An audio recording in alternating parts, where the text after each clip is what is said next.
सारे भैया दीदी अब दोस्तन के हमार प्रणाम बाटे। फगुआ टीवी पर हम रणवीर सिंह हई।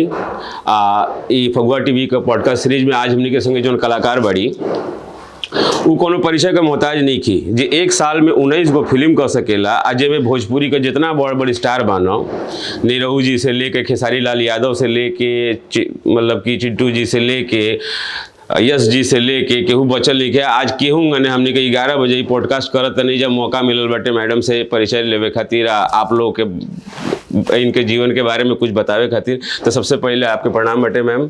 हम के हाथ जोड़ के गोड़ लागता नहीं। तो भोजपुरी में आप कंफर्टेबल बानी कि ना? जब हम जैसे कि रवा बोले बानी कि अभी हम फिल्म कर ले बानी कुछ, तो मेहनत करनी अपन शब्दों पर कोशिश करनी कि कुछ सीख लेहल जाए। तो क्या बात है, क्या बात है। मतलब नहीं, एक और चीज अपनी दर्शकन के अपन बतावल चाहता नहीं कि मैम जोन बड़ी खाली भोजपुरी ले नहीं सीमित। भोजपुरी में तो बहुत बाद में आयल बड़ी। भोजपुरी से पहले कन्नड़, तमिल, तेलुगु सब निपटा चुकल बड़ी। ठीक है, तो मैम सबसे पहले मैं आपसे जानना चाहता हूँ कि ये लोग इस भोजपुरी से स्टार्ट होते हैं, फिर उसके बाद से हिंदी में जाते हैं, तमिल में जाते हैं, तेलुगु में जाते हैं, थोड़ा सा फेमस होते हैं। तो आप तेलुगु, तमिल, कन्नड़ के बाद भोजपुरी में आ रही है। रिवर्स वाला मामला कैसे चल रहा है? सबसे पहले तो सभी दर्शकों को हाथ जोड़ के मेरा प्रणाम। रवा लोग के हाथ जोड़ के गोड़ लागत आनी अपर्णा मलिक की तरफ से। हाँ, ये इंटरेस्टिंग है ये सवाल। मैंने जब अपना करियर शुरू किया एक्चुअली, तो ऐसा था कि फिल्में बनी और मतलब उसमें टाइम लगता है अपनी तेलुगु और तमिल इंडस्ट्री में। अभी भी मेरी एक तमिल फिल्म चल रही है। तो इन बिटवीन मुझे भोजपुरी से कॉल आया। खेसारी सर की फिल्म थी और अवैध पार्ट 1 और पार्ट 2 के लिए। तो ऑफ कोर्स मतलब बीइंग अ बिहारी गर्ल मैं खुद को रोक नहीं पाई। और बहुत अच्छी फिल्म, अवधी भाषा की फिल्म है वो। तो मतलब ये कॉल मतलब कि कैसे आया? मतलब कि पहले से आपका कभी कोई मीटिंग हुआ है किसी पार्टी में, कोई जान पहचान खेसारी जी से, ऐसा कुछ नहीं? खेसारी सर का कॉल नहीं आया था। मतलब जैसे कि क्योंकि इंडस्ट्री में कहा जाता है कि कोई इसकी वैकेंसी और चीजें तो निकलती नहीं है, कोई एक लिंकअप तो जरूर रहता है। तो वो लिंकअप के बारे में थोड़ा सा बताइए। बिल्कुल, जैसे इंडस्ट्री में अगर आप किसी भी सिनेमा इंडस्ट्री में काम करते हो तो अदर इंडस्ट्री के लोग भी एक दूसरे को बिल्कुल जानते हैं। तो मुझे किसी कास्टिंग डायरेक्टर के थ्रू कॉल आया कि मैडम आप भोजपुरी करना चाहेंगी? भोजपुरी में से कास्टिंग हो रही है इनके थ्रू और वो नॉन भोजपुरी एक्टर्स को ढूंढ रहे हैं। तो अगर आप बोलोगे तो हम आपकी प्रोफाइल आगे भेजेंगे। तो आई वाज लाइक ठीक है, मैं चाहूंगी कुछ नया ट्राई करूं। और रूट भी आपका वहां से है। हाँ, तो उसके बारे में हम लोग बात करेंगे। तो मैंने हाँ बोल दिया। और फिर जब उन्होंने मेरे से एक ऑडिशन वीडियो मांगा था मेरा, क्योंकि मेरी जो फिल्म्स थी वो तेलुगु में थी, तो उनको हिंदी का चाहिए था प्रॉपर। तो मेरी जो ऑडिशंस मोनोलॉग्स पड़े हुए थे मैंने उनको भेजा, अपनी पोर्टफोलियो भेजी। तो वहाँ से आया कि हाँ, फिर डेट्स के लिए कॉल आए। फिर जब सब हो गया फाइनल, तो फिर सर के साथ एक बार मेरा वीडियो कॉल हुआ उस प्रोडक्शन हाउस से, राजघराना फिल्म से। और फिर ऐसे ही तो फिर स्टार्ट हो गया। तो अपर्णा मैम ये बताइए कि आप हैं बिहार से, तो सबसे पहला हक तो भोजपुरी इंडस्ट्री का रहे। हाँ, तो चल गई नहीं आप पहले तमिल में या तेलुगु में या कन्नड़ में? ये तो जाति कहीं नहीं आपकी ना भोजपुरी के संगे, पहले भोजपुरी संगे ना शुरू कर चाहते रहे। हाँ, बात तो सही बा। हम मतलब मैं रहती थी बैंगलोर में। तो बैंगलोर में थी तो वहाँ पे सारी साउथ इंडस्ट्री के कॉन्टैक्ट्स एंड ऑल, तो वहाँ से थोड़ी बहुत मॉडलिंग भी करती थी मैं। तो वहाँ से जो ऑफर्स आए तो आई वाज लाइक कि मतलब मेरा कुछ था नहीं कि मुझे हाँ हीरोइन ही बनना है। एक्टिंग में मैं बचपन से कर रही हूँ, क्योंकि जो वो हम बताएंगे आपको कि मेरा कैसा चीज़ था।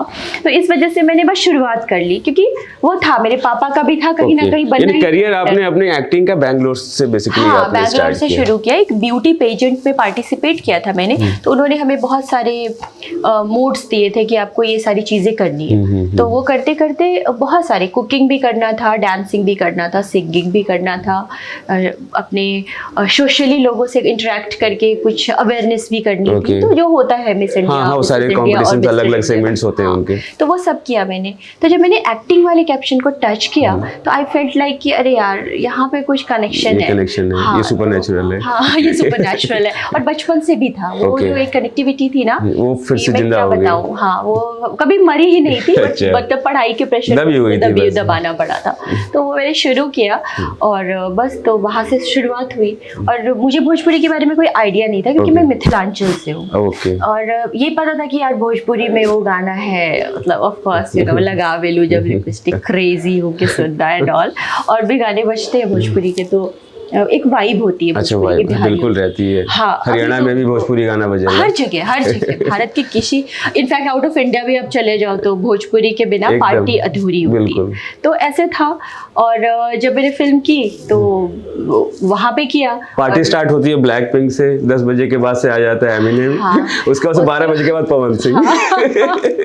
एग्जैक्टली तो वो सारी चीजें थी। और आपने जैसे बोला कि जाती नहीं कर पाई ना मैं, मेरा डेस्टिनी मुझे खींच के यहाँ पर लेकर आ गया। नहीं, बिल्कुल अच्छा किया, डेस्टिनी आपको खींच करके भोजपुरी में लेके आया। अपनी माटी अपना देश, बिल्कुल। और अपनी देश और अपनी माटी की जब बात हो रही है तो मैं अब सबसे पहले आपका मैं प्रारंभिक जीवन से मैं स्टार्ट करना चाहूंगा। तो अपर्णा जी रहे वाला कहाँ का हो? बिहार में कहा था कि मिथिलांचल कौन जिला है? मिथिला में अररिया जिला बा। अच्छा। अररिया जिला दरभंगा से सटल बा। अच्छा। तो उहे हमारे जन्म हुए भाई, सॉरी वो थोड़ा गड़बड़ है। हिंदी कोनो बात नहीं। तो- दर्शकन के बोलते नहीं कि भाई देखा अभी अमिल तेलुगु और कन्नड़ से आइल बड़ी, अगर थोड़ा बहुत भोजपुरी का दिक्कत होके तो के दिल पे मत ले। एक साल बाद फिर से पॉडकास्ट करिए जी, आप प्योर भोजपुरी में अगली बार अरे हम अभी कहिए। भी बोला हमार भोजपुरी बढ़िया हो रहल बा। बस, तो वो बस। लोग अरे इतना बढ़िया बा। करब। हाँ तो अररिया में कहाँ पर्टिकुलर कोई प्लेस? पर्टिकुलर अररिया में, अररिया मतलब जो अच्छा, है, डिस्ट्रिक्ट। काली मंदिर चौक के पास ओके, मेरी ओके। नानी का घर है, अच्छा, वहीं पे अच्छा। मेरा जन्म हुआ। अच्छा। और फॉरबिसगंज पलासी तो में पापा दादाजी का मतलब घर कि है। ऑलरेडी वहीं पर या हाँ, फिर? पापा मेरी पढ़ाई लिखाई मतलब दादी और नानी दोनों वहीं पे रहते आपका थे। मतलब फादर एज ए वर्किंग है, मतलब कि जॉब में थे? हाँ, जॉब में थे, प्राइवेट जॉब में ओके, थे ओके। पापा। और अभी वो मतलब बिजनेस में है। अच्छा, तो बिजनेस में हाँ, है। तो फिर अररिया से फिर पटना और पटना से बैंगलोर का सफर बेसिकली मैं दर्शकों को बताना चाहता हूँ कि बताइए कि कैसे मतलब कि अररिया से एक लड़की निकली और फिर वो बैंगलोर पहुंच गई और पीजेंट कंपटीशन में पार्टिसिपेट करके और फिर सारी चीजें, जो प्रक्रिया है, जो प्रोसेस है, उसके बारे में बताइए मैम। मैं बिलीव करती हूँ, मतलब मेरी लाइफ एक बहुत ही इंटरेस्टिंग जर्नी रही है, जो कुछ चीजें आगे वाले पॉडकास्ट में रिवील बिल्कुल, बिल्कुल। थोड़ा सा सीक्रेट बना रहना चाहिए। नहीं, ठीक है, लेकिन मैं अपने दर्शकों को बता दें कि भाई जितना ढेर हो सकेला उतना हम निकाले, कोशिश जरूर करो। तो मैम बताइए अररिया से कब का कितनी स्कूलिंग आपकी अररिया में हाँ, गई? स्कूल मेरा शिशु सदन आवासीय विद्यालय, Okay. वहां से मैंने पढ़ाई की। वो सेम ही था, इट्स लाइक हिंदी मीडियम था, लेकिन मेरे पापा थे कि स्कूल के प्रिंसिपल जो थे वो पापा के दोस्त थे। तो अच्छा। पापा ने बोला था कि मेरी बेटी, मेरा बच्चा दोनों वो हिंदी मीडियम पढ़ेगा, इंग्लिश मैं संभाल लूंगा। ओके। तो उन्होंने ट्रांसलेशन बनवाया हमसे और हमारी इंग्लिश बहुत स्ट्रांग कर दी कि तुम भारत के किसी कोने में जाओगे तुमको दिक्कत नहीं होगी, लेकिन हिंदी स्ट्रांग होना बिल्कुल, चाहिए, वो भी बिल्कुल, है। वो तो उस जड़ है तरह की अपनी। चीजें, हाँ, जड़ भी स्ट्रांग होनी चाहिए। तो उस तरह से हमने पढ़ाई की। Okay, और उस very टाइम good. बहुत पैसे नहीं थे पापा के पास कि स्कूल 2 था हमारा। विजन स्ट्रांग होना चाहिए मैम, हाँ, मेरा मानना है कि, तो, और पेरेंट्स आपके अगर फादर ने इस तरह की सोच रखी है तो बहुत ही ग्रेट है। वो है कि बहुत ज्यादा मेरे मदर फादर ने जो चीजें रखी। तो सेकंड नंबर पे जो स्कूल था हमारे टाउन का, हम वहाँ पढ़ते थे, क्योंकि जो फर्स्ट नंबर वाला स्कूल था वो बहुत एक्सपेंसिव था, तो वो Okay. अफोर्ड नहीं कर सकते थे पापा। Okay. तो फिर हमें उस स्कूल में पढ़ाया और स्कूल में हर आज के टाइम में उस एक्सपेंसिव स्कूल के भी जो लोग होंगे वो आपके व्यूअर्स होंगे कि नहीं होंगे? हाँ, मदर ग्रेस या फैंस होंगे। Yes. तो मैम हाँ, कंटिन्यू प्लीज। तो फिर वहाँ पे जो पढ़ाई की और बहुत स्ट्रांग था, टीचर्स बहुत अच्छे थे हमारे, और एक मतलब वाइब थी उस Okay. स्कूल में। मुझे लगता है कि अभी के स्कूल को भी अभी टक्कर देंगे वो। तो वहाँ से पढ़ाई वगैरह की। फिर मैं बायोटेक करने के लिए 10th के तो बाद, आराम से मैम, स्कूलिंग कितने किस क्लास तक? स्कूलिंग मेरा 10th तक हुआ। फिर 10th तक? 8th तक मैंने पढ़ा हाँ। शिशु सदन में। उसके बाद मैं गर्ल्स हाई स्कूल में पढ़ाई करने के लिए चली गई। तो उन दौरान कभी कोई आर्ट से या एक्टिंग फील्ड से कभी इंटरेक्शन आपका हुआ बचपन में? अररिया में एक इप्टा संस्थान है, आप जानते हाँ हो, हाँ, हर इप्टा तो जगह। काफी पुराना है, 100 साल पुराना इंस्टीट्यूट है। मैं जब बहुत छोटी थी, I was just 5 years old, तो मुझे याद है, मतलब 5 साल की बात है, 4 साल की बातें भी याद है।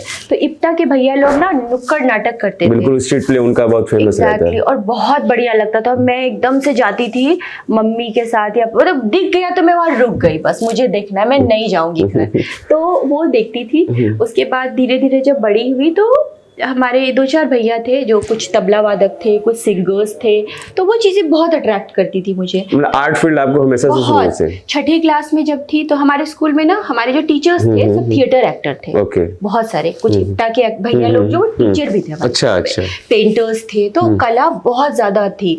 26 जनवरी और 15 अगस्त में ना हमारे यहाँ वो होता था, एक झांकी क्रिएट होती थी जो अभी भी जो 26 जनवरी, हाँ। सेम झांकी Okay. हमारे अररिया के स्टेडियम में। अच्छा। तो मैं बनती थी उसमें। जब मैं 4 साल की थी तब से मैं भारत माता अपने डिस्ट्रिक्ट की। अच्छा। एक चारों एकदम शेर बनाए जाते थे, जिसको मैं पकड़ी हुई हूँ, झंडा लेके आया, स्टिल रिमेम्बर। तो मेरे को लगता था कि मैं तो बस यही करने के लिए हूँ। मतलब बीज बो दिया गया था क्लास 4 में 4 में ही। उसके बाद जितने थिएटर के भैया लोग थे, जब वो एक्टिंग होता था, हमारा प्ले होता था एनुअल फंक्शन में, तो वो प्ले के लिए ना प्रिपेयर कराया जाता था हमें 1 महीने तक। तो प्रॉपर प्ले करते थे हम। अच्छा। जलियांवाला बाग हत्याकांड में मैंने एक पागल महिला का रोल किया था। मैं तभी थी 7 साल की थी मैं। 7 साल में इतना इंटेंस कैरेक्टर पागल महिला का? मेरे को दिया गया था एक सिंपल सा कैरेक्टर अतर कौर का, मैं अभी तक नहीं भूली हूँ उसको। तो मैं अच्छा। बताती हूँ। वो उसमें आना था, मुझे ऐसे बोलना था कि ये अतर कौर हूँ, मेरे पति का देहांत हो गया है और मुझे न्याय चाहिए। और कट टू मेरी एक फ्रेंड को दिया गया था, वो आती है, वो गिरती है, फिर वो उठती है और हंसती है, फिर होती है जज साहब मेरा सुहाग गुजर गया। तो वो डेली वो एक्टिंग करती थी। एंड आई वाज लाइक यार ये रोल मुझे मिल जाए ना, कैसे भी। लालच होता है एक आर्टिस्ट के अंदर, बहुत लालच होता है। मुझे पता नहीं था, बस मुझे लगता था मिल जाए। लास्ट में ना वो लड़की भी, she was also my friend, और वो she was also 7 years old। तो उसने वो रो रो के बोली कि मैं नहीं करूंगी। अच्छा। रोने लगी वो बोली मैं करूंगी नहीं। मैं ऐसे गुजर रही थी, मुझे मेरे आंख के सामने ना पूरा विजन है। मैंने गोल्डन चांस मिल गया। मैंने सर को बोला, सर प्लीज मुझे को ये रोल करा दो। सर बोले नहीं, तुम तो भारत माता बन रही हो, तुम नहीं करोगी, तुम जाओ। मैं घर आई, मैं 4 घंटे रोई, मैं खूब रोई ना, खाना खा रही। मम्मी फाइनली सर को बोली कि करवा दीजिए इसको, ये तो खाने नहीं खा रही है कुछ भी। मैंने बोला आप एक बार मेरी एक्टिंग देख लीजिए। तो बोले तुम दोनों चीज कैसे मैनेज करोगी? मैंने बोला मैं सर कर लूंगी, बस मेरी एक्टिंग देख लो। तो मैंने उनको करके दिखाया, तो बोले तो कर रही है। मैं पूरा प्रिपेयर थी, क्योंकि मैं डेली देखती थी और रोज भगवान को बोलती थी प्लीज मुझे रोल मिल जाए। तो मिला फाइनली मिला, और पूरा अररिया आया था उठ के। अच्छा। मतलब crowd was like too much. बहुत सारे रिलेटिव्स आए थे मेरे। और मेरे साथ क्या हुआ कि मेरे को नकली बाल लगाए हुए थे। आई वाज लाइक बॉय कट बाल था मेरा ना। और मैं स्टेज पे गई और गिरी और मेरा बाल गिर गया। अब हुई मेरी बेइज्जती। मेरे सारे रिलेटिव्स बाहर बैठे हुए वहां स्टेज के नीचे, और मैंने सबको गांव से भी बुलवा लिया था, चाचा एंड ऑल को, कि बुआ चाचा कि आ जाओ, मेरा प्ले है। रो रो के सबको बुलाया था कि सब आएंगे। फिर मैं क्या करूं, अब फिर भी मैंने पूरी एक्टिंग की। अच्छा, पूरा क्या बात है। निभाया। और मतलब उस टाइम वीडियो नहीं है वो, नहीं तो मतलब मेरे को एक डायलॉग्स याद है और सारा विजन याद है, क्योंकि वो मेरी लाइफ का पहला प्ले था। यानी कि आपके बाल भले गिर गए, लेकिन देखा तरह जाना बाहर गिर गए, लेकिन जो आर्टिस्ट रहे वो पैदा हो गई। वही दिन पैदा हो गई। बाद हम 6 से 8 घंटा रोनी ओहे बैठ के। अच्छा। खूब सारा टीचर लोग केहू हमरा के चॉकलेट देते रहे उ टाइम में कि चॉकलेट खा ला, आइसक्रीम खा ला। लेकिन आई वाज लाइक कि नो, रोते क्लैपिंग पूरे हॉल की थी। क्लैपिंग बहुत हुई थी और दे वर लाइक कि वाओ, बातें हुई थी। उसके बाद मेरा डांस भी था एक, लेकिन मेरे को था कि मुझे बस वो पागल महिला का रोल करना है। क्लास 7th नहीं, ईयर 7th क्लास कौन सा था? क्लास 4th या 5th, वही कुछ होगा, मुझे एकदम उसके बाद से मैं कट्टू जानना चाहता हूँ अपर्णा जी। फिर उसके बाद से आप आफ्टर 8th क्या पटना आ गई? नहीं, आफ्टर 8th नहीं। उसके बाद अररिया में बहुत मतलब बहुत क्रिएटिविटी, फणीश्वर नाथ रेणु। हाँ, बिल्कुल। अरे मैला आंचल, और मतलब कि तो उनकी किताबें पढ़ती मारे गए गुलफाम तीसरी। मैं जब लाल पान, उनका एक बुक रखा हुआ है, पूरा कलेक्शन है हमारे घर में। तो मैं उनका डाई हार्ड फैन हूँ, मतलब कि मैं भी। तो उनका जो वो ठेस है सिरचन वाला स्टोरी, मैंने उसको जिया है। आई वॉज फीलिंग लाइक कि वो चूड़ा खा रहा है, अभी भी मेरे को याद है वो गुड़। मैं कितनी बार पढ़ी है वो कहानियां, आई डोंट रिमेम्बर। तो शायद ये चीजें मेरे अंदर थी कहीं ना कहीं। मुझे पता नहीं था कि क्या मैं करने वाली हूँ आगे। तो वो कैरेक्टर को मैं जीती थी जब मैं पढ़ती थी ना, लाल पान की बेगम। हाँ, लाल पान की तो बेगम। मैंने इमेजिन करती थी कि मैं बैलगाड़ी पे बैठ के जा रही हूँ, साड़ी पहन के। वो जो था एक की हीरामन, हाँ वो वो लेके जा रहा है, चांद की बालियां पड़ रही हैं, वो चमक रही है। I was feeling those things, मेरे को गूज़बम्प्स आ गए। तो मेरा शायद तो एक तरह से वो प्रिपेयर हो रहा था अंदर से, जो एक्टर है वो प्रिपेयर कर रहा था अपने आप को, फरिश्ता रेनू को। तो अपर्णा मैम, उसके बाद से फिर कैसे फिर प्रोफेशन आपका, आपने बताया कि हायर एजुकेशन के लिए आपने मतलब कि पटना गई मैं। पटना गई। हाँ, पटना में मैंने बायोटेक्नोलॉजी किया। अच्छा, बायोटेक्नोलॉजी से है, क्या बात है। मतलब कि सारे इंजीनियर जो है सारे फील्ड में घुस जाएंगे क्या? जी, बीएससी बायोटेक्नोलॉजी कहाँ मैंने किया, जो होता है ना बीएससी बायोटेक्नोलॉजी, एमएससी। कौन से कॉलेज से? कॉलेज ऑफ कॉमर्स से किया मैंने, लेकिन वहाँ फिर मैं लकी थी। मेरे डिजर्टेशन के लिए मैं Dhanbad ISM Dhanbad is like CSIR CIMFR, CSIR CIMFR का जो लैब था वो आईआईटी में था। तो मैंने आईआईटी में रिसर्च किया। अच्छा क्या बात है। तो आईआईटी में रिसर्च करने के बाद बायोटेक्नोलॉजी से आप पास आउट होने के बाद से फिर भी आपका कीड़ा मरा नहीं एक्टिंग वाला? मतलब वो सब खत्म हो गया था, लेकिन मेरे कॉलेज में जब भी कल्चरल एक्टिविटीज होती थी मैं क्लास छोड़ देती थी, मैं सिर्फ डांस प्रैक्टिस करती थी।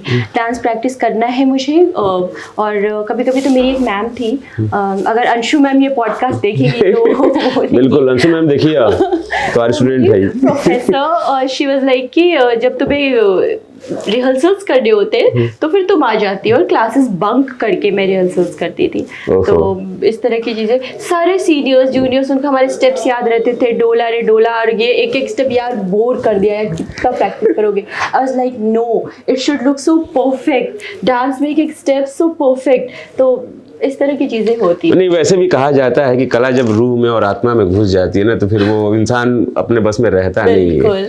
तो वो चीज रहती है, बायोटेक कर ले या चाहे नासा में चले जाए, वापस आ जाएगा। मैं जा रही थी जर्मनी अपना आगे का पीएचडी और कंप्लीट करने के लिए, मेरे ट्रांसक्रिप्ट वगैरह सब मंगवा लिया था। फिर मैंने एकदम से छोड़ा। बहुत अच्छा किया आपने।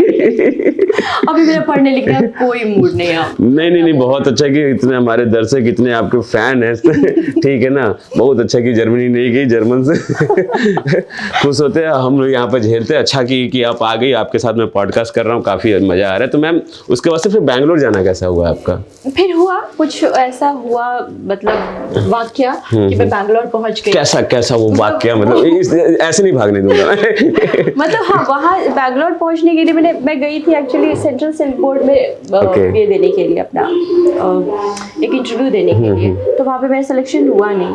फिर गई तो लगा ये शहर को अपना बनाना चाहिए। फिर वहाँ पे कुछ ज़्यादा ही मैंने अपना बना लिया। अच्छा। मैंने बहुत सारे बैक टू बैक वहाँ पे ये दिए, अपने इंटरव्यूज दिए। और हमारा ऐसा होता है ना कि 100 सीट, एक सीट होता है, एक सीट के लिए 500 लोग आते हैं ये देने के लिए, इंटरव्यू देने के लिए। वैसे भी एक सिलेक्शन इतना पॉपुलेशन है इंडिया में। तो वो जो ICMR और ICAR का इस तरह का है, बायोटेक्नोलॉजी का बहुत कम वैकेंसीज होती है। तो मैंने वेट किया, फिर मुझे मिल गया एक सेरी बायोटेक्नोलॉजी। अच्छा। तो फिर वहाँ पे मैंने अपना जॉब शुरू किया, सेरी बायोटेक।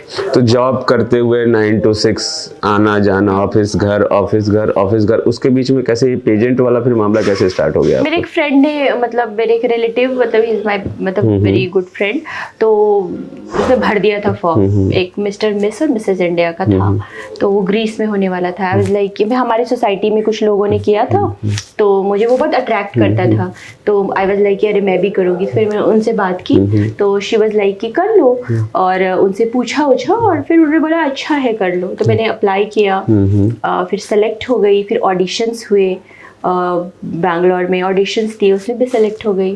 तो पूरे वर्ल्ड से जितनी इंडियन लेडीज हैं, लड़की लेडीज सब मिला के 178 को सेलेक्ट किया गया था।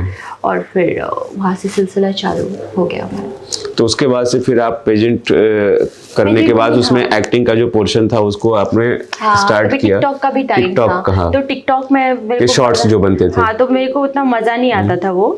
तो मैं क्या करती थी ना कि जस्ट लाइक मैंने बहुत कम टिकटॉक वीडियोस बनाए, तो वो मेरा फॉलोअर 1.5 मिलियन था टिकटॉक में। तो 1.5 मिलियन हो गया था। आई वाज लाइक कि ठीक है। फिर 1.5 मिलियन हुआ, फिर टिकटॉक बंद हो गया। आई लाइक अच्छा हुआ यार, हेडेक है। लेकिन उसके बाद फिर कैसे, मतलब फिल्मों के तरफ कैसे हाँ, मामला उसके हुआ? बाद जब टिकटॉक चलाती थी ना, फायदा टिकटॉक से मुझे ये हुआ कि मुझे कास्टिंग वाले का कॉल आया वहां पे मैसेज। ओके। तो मैसेज आया तो मेरे को लगा कि फेक है। तो उन्होंने बोला कि हम फिल्म कर रहे हैं, आप ऑडिशन भेजिए वीडियो बना के, ये है स्क्रिप्ट। ओके। तो मैंने बोला हाउ कैन आई ट्रस्ट। तो मैंने घर वाले, ये कौन सी लैंग्वेज के लिए था? तमिल, सॉरी तेलुगु के लिए था। तो आई वाज लाइक ठीक है। तो उस कास्टिंग डायरेक्टर स्टिल मैं उसके साथ कनेक्टेड हूँ। उसने मुझे 2-3 फिल्में दिलवाई हूँ। तो मैंने बोला ठीक है। फिर वहाँ से मैंने मतलब 1 ऑडिशन भेजा, 2 ऑडिशन भेजा। तभी मुझे रश्मिका भी नहीं पता था, रश्मिका का भी एक ऑडिशन बना के भेजा था। वो इपड़े मतलब कुछ था, अच्छा था वो। तो फिर मैं सेलेक्ट हुई उसके लिए एंड दे वर लाइक कि हाँ कॉल फिर आया। अच्छा, ये तेलुगु इंडस्ट्री कास्ट में सबसे पहले तेलुगु के लिए हो गई थी। हाँ, लेकिन पहला फिल्म कौन सी लैंग्वेज का था आपका? एक बहुत छोटी सी फिल्म मैंने की थी हिंदी की। हाँ, ओके। वो उसको वो मेरे करियर का शुरुआत था। बट हाँ, मैंने उसमें अच्छा काम किया था। डायरेक्टर वगैरह नहीं अच्छे रहेंगे तो फिर आप कैसे काम करें? अच्छा अपर्णा जी, हम ये जानना चाहते नहीं आपसे कि आपने अभी तक जो भी मुझे बताया कि आप पूरी तरह से नॉन फिल्मी बैकग्राउंड, जो मुझे समझ में आया है कि आपके फादर जॉब में थे, बिजनेस में थे, आपके जो भी है कोई दूर दूर तक आपके रिलेशंस में भी कोई एक्टिंग फील्ड से तो मुझे समझ में नहीं आया। ठीक है, आर्ट होना और आसपास के लोगों में। मेरे पापा लेकिन जब थे यंग एज में तो वो भाग गए थे घर से। अच्छा, हीरो बनने के लिए मुंबई भाग गए थे। वो मुझे अब पता चला जब मैं हीरोइन बन गई। अच्छा, क्या बात है। नहीं बताया किसी को। मतलब वो जीन्स में था कहीं ना कहीं प्रॉपर, इसीलिए वो अगली जनरेशन में निकल करके आया। तो ये इंटरेस्टिंग है कि उनको हीरो बनना था। वो मुंबई गए, दादाजी का कॉल आया धमकी भरा कि तुम घर के बड़े बेटे हो, अगर तुम ऐसा करोगे तो पूरा घर तहस नहस हो जाएगा, तुम वापस आओ। मेरे चाचा जी मुंबई में रहते थे। वो एक मिक्सर ग्राइंडर फैक्ट्री में काम करते थे अंकल। तो पापा भाग के वहां गए। मेरे अंकल बहुत अच्छा गाते हैं, मोहम्मद रफी डिट्टो। अच्छा, दादाजी बहुत अच्छे सिंगर है। बुआ एकदम लता मंगेशकर की, मतलब लता जी की, मतलब डुप्लीकेट नहीं बोलेंगे, लता जी और श्रेया जी की मिक्सचर है। अच्छा, क्या बात है, फ्यूजन है। हाँ, फ्यूजन है। तो दादाजी बहुत अच्छा गाते हैं। आर्टिस्ट लोग पूरे खानदान में भरे पड़े थे, लेकिन ब्रेक आप ही को मिला, कहने की बात है। और अलाउ नहीं था ना किसी को। अच्छा, अलाउड ही नहीं था। मतलब एक ऑर्थोडॉक्स फैमिली वैसे भी अररिया से निकल करके, जहाँ पर मतलब कि नाचना गाना और मतलब कि क्या एक अलग ही सोच होती है। मैं सब समझ सकता हूँ उस चीज को। लेकिन हम अपर्णा जी ये जानना चाहते हैं कि मतलब कि रास्ता बनत फिल्म तक पहुंच गई। कई लोग कहते हैं, कई लोग बातें होती हैं फिल्म इंडस्ट्री में कि एक नॉन फिल्मी बैकग्राउंड से जो लड़की आती है उसको बहुत सारे कॉम्प्रोमाइज़ करने पड़ते हैं, बहुत सारी चीज़ों को फेस करना पड़ता है, बहुत स्मूथ होता नहीं है। Exactly. ठीक है, अब क्योंकि हम लोग क्या है कि हमारी इंडस्ट्री में सिल्वर स्पून लेकर के सब लोग पैदा होते नहीं है। ठीक है, तो वो चीज़ मैं जानना चाहता हूँ कि आपके साथ कभी कोई इस तरह का वाकया, कोई इस तरह की चीज़ें कबो भइल कि कबो गईनी कोनो ऑडिशन देवे खातिर, वहाँ पता चला कि प्रोड्यूसर बैठल बटन खोल के कि हाँ बटन खोल के तो ना बैठल, तो ओकरा बाद हम उठनी भाग चलने की भाई जो तू भइल। अच्छा भइल बा हमरा साथ। हाँ, घटना भइल बा कि हम बताई। हाँ, बताई। हमरा के कॉल आइल जब हमार एक तेलुगु मूवी हम सेलेक्ट हो गई नी तेलुगु में। हाँ, तेलुगु में खत्म कहा, तेलुगु में ढेर होला ही। ओकरा बाद हमरा के कॉल आइल कि रउआ के सेकंड फेज चलल रहा है तभी कोविड के। मेरे को कॉल आया कि आपको जो है सेकंड फेज सब मर रहे हैं, आपको वो बनाना है, कुछ बना के जाना होता था ना। हाँ, मोनोलॉग टाइप का। रिपोर्ट बना के आप ट्रैवल कर सकते हो। हाँ, वो कोविड का रिपोर्ट की मैंने वो लगाया हुआ है। मैंने वहां पे गई, वैक्सीनेशन करवाया है। वैक्सीनेशन में गई करवाने के लिए। तो देख रही हूँ कि लोग ऐसे गिर गिर के, मतलब मेरे को क्रेजीनेस थी और घर से बहुत सपोर्ट था। हाँ, तो मेरे कुछ दोस्त, मेरे कुछ रिलेटिव्स और मेरे मतलब मेरा भाई और मेरे मम्मी पापा, एक प्रॉपर सपोर्ट था। तो फिर वहां पे था कि मुझे जाना है, टिकट्स आई मेरी, लेकिन मुझे वो फॉर्म लगाना होता है उसमें। हाँ, फॉर्म लगाना वहाँ पे सब लोग ऐसे मर रहे थे। सरकारी हॉस्पिटल में वो चीज़ें थी, लोग इधर सोए उधर सोए। मैं बहुत डर गई थी। फिर मैं वापस आई, पर स्टिल मैंने ट्रैवल किया। मैं गई एंड यू वोंट बिलीव कि मेरे को जो प्रोड्यूसर था, पता नहीं कौन था, I don't know his name. ऐसे रिमेम्बर करने की जरूरत नहीं है ऐसे लोगों को। एंड उसने इस तरह की वाहियात बातें की मेरे साथ। तो मैंने उसको बोला कि भैया अभी की मेरी, लेकिन ये चीज उसका अच्छा था कि उसने मतलब मेरे से मेरे को बोला कुछ कि ये चीजें हैं, तो आई वाज लाइक कि ये चीजें हैं तो मैं तो ऐसे काम कर नहीं पाऊंगी भैया, मेरे को एक्टिंग है तो मैं एक्टिंग ही कर पाऊंगी। तो उसने बोला कि ठीक है मैडम। तो वो भी बैठा था, मैं भी बैठी थी, मैंने बोला अब मुझे जाना है, मेरी तुरंत टिकट कराओ। और मेरे बहुत सारे फ्रेंड्स हैं हैदराबाद में, तो मैंने सबको, और मैं कास्टिंग डायरेक्टर के थ्रू गई थी, और he is very good casting director, very big. तो मैंने उसको बोला कि ऐसी ऐसी चीजें चल रही हैं, तो अभी मेरे को यहाँ से तुरंत निकलना है। तो वो बोला कि ठीक है, घर वर से तो मैं लोकेशन वगैरह शेयर करके जाती हूँ, तो फिर मैं तुरंत फिर वापस आ गई। अगली फ्लाइट से फिर मैं वापस Bihar. But I was like कि by the grace of God इस मामले में मैं बहुत लकी रही हूँ। I am very clear. बिल्कुल क्लियर होना भी चाहिए, और खास करके जो नॉन फिल्मी बैकग्राउंड से जो लोग आते हैं, खास करके लड़कियों की बात करेंगे तो उनको क्लियर रहना ही चाहिए इस प्रोफेशन में, वरना गंदगी तो खैर हर प्रोफेशन में है, लेकिन जहां पर चार्म होता है वहां पर ज्यादा चीजें होती हैं। ठीक है, और आपने बहुत अच्छा किया, और आगे भी आप यही मैसेज दीजिएगा आने वाले न्यू कमर्स जो भी लड़कियां हैं कि ऐसे स्ट्रांग रहें, ठीक है, ताकि और कोई कुछ नहीं होता। ये जो लोग बोलते हैं ना कि हम फंस गए प्रॉब्लम में, कम ऑन, ऐसा नहीं होता है। इफ यू आर स्ट्रांग, और अगर तुम्हारा कुछ गलत करने का मन नहीं है तो तुम कोई गलत नहीं कर सकता। हाँ, बिल्कुल वर्कआउट करो, इट्स नॉट पॉसिबल। और ये मैसेज मैं हमेशा लड़कियों को देती हूँ कि तुमको काम आएगा करने के लिए तो तुमको काम मिलेगा, मेरे को काम नहीं आएगा तो काम नहीं मिलेगा, खत्म। इंडस्ट्री के बारे में कहा जाता है लड़कियों को लेकर के खास तौर पे कि दो रास्ते होते हैं लड़कियों के पास। एक रास्ता होता है बहुत मुश्किल भरा, और एक रास्ता होता है बहुत आसानी भरा। बिल्कुल ठीक है, लेकिन जो मुश्किल भरे रास्ते पे जो लड़की चलती है वही स्टार बनती है, वही सस्टेन करती है, और वही टिकती है। जो आसान केक वॉक करता है वो कॉम्प्रोमाइजेस तो कर लेता है, लेकिन उसका जो है वो टॉर्च रहता है। सूरज आप नहीं बन सकते, सूरज आप मेहनत करके जलोगे तभी बन पाओगे। छोटी सी बात में बोल रही हूँ कि अगर मुझे बोलेगा, मेरे डायरेक्टर्स मुझे बोलेंगे कि आपको जो ये आपकी एक्टिंग है, आपको हंसना है, तुरंत रोना है, फिर पागल हो जाना है, फिर क्रेजी हो जाना है, फिर शटल हो जाना है, इतनी चीजें हैं, और उसको आप इस तरह से निभाओगे। अगर मुझे आएगा ही नहीं तो मैं कैसे करूँगी? और एक बार चीजें हो सकती है, जैसे कॉम्प्रोमाइज की आप बात कर रहे हो, तो आपको एक बार कोई सहयोग करेगा, दो बार, बार तो नहीं ना यार। हर लोग वैसे नहीं होते हैं, और हमारी इंडस्ट्री बहुत प्यारी है, बिल्कुल प्यारी है। इंडस्ट्री इज वेरी, अगर आप क्लियर रहेंगी सबके साथ सारी चीजें जो कि हाँ मालूम है कि हाँ भाई ये क्लियर है, तो सीधी सी बात है आपके साथ कोई इस तरह की चीज नहीं है ना। अगर आपको एक्टिंग नहीं आएगी तो ऑडियंस उसको एक्सेप्ट ही नहीं करेगी। अच्छा, अगला मैं क्वेश्चन पूछना चाहता हूँ अपर्णा मैम कि एक्टिंग के लिए आपने कभी कोई प्रिपरेशन, कोई इस तरह की चीज़ें, कोई क्लासेस, कोई कोर्स या कोई इस तरह का कोई प्लेज वगैरह, वर्कशॉप वगैरह कभी आपने किया है? बताया ना मैंने, मेरा प्ले स्कूल से शुरू हो गया था। स्कूल ऐसा था ना कि that was a theatre, proper theatre artist हमारे टीचर्स थे। तो मैं उनसे सीखी हूँ। तो वहां से सीखते सीखते मैं इवनिंग में, मेरा ऐसा होता था कि मैं मिरर के सामने मेरा शाम जो है 2 घंटे 3 घंटे नाचती थी मैं मुझे अभी भी याद है कि जो भी गाने, जिस तरह के पुराने गाने जो चाचा और बुआ लोग सुनते थे, वो गाने, जो नए गाने हैं वो गाने, वो लगा के मुझे डांस करना, बॉडी में रिदम लाना और एक्टिंग करते। तो ये मेरा शाम का खेलने का शेड्यूल था। नहीं, मैं इसलिए मैं अपर्णा मैम पूछा मैंने कि मैं जानता था कि आप ने बचपन से जो स्कूल में जो सेल्फ आपने जो अपना प्रिपरेशन किया है, क्योंकि मैं ये बताना चाहता था अपने दर्शकों से कि भाई ऐसा बात नहीं है कि कोनो एक्टिंग स्कूल में जाके एक्टिंग सीखब तबे एक्टर बन जेब, तबे हीरो बनब, तबे हीरोइन बनब। आपन मेहनत करब, घरे बैठ के शीशा के सामने, ठीक है, किताब पढ़ब, ठीक है, वो चीज के फॉलो करब, तब तो बन सकेला। कोनो जरूरी नहीं है कि 4 दीवारी जो इंस्टीट्यूट का 4 दीवारी वही में खाली एक्टर पैदा होना, ओकरी बाहर भी एक्टर पैदा होना भी मानी ना, खाली FTI NSDS एक्टर ना पैदा होना। आलिया भट्ट मेरी फेवरेट है, और महेश भट्ट जी ने उनको बोला था कि मेरी बेटी जिस दिन एक्टिंग स्कूल में चली गई, इसका जो कला है वो मर जाएगा।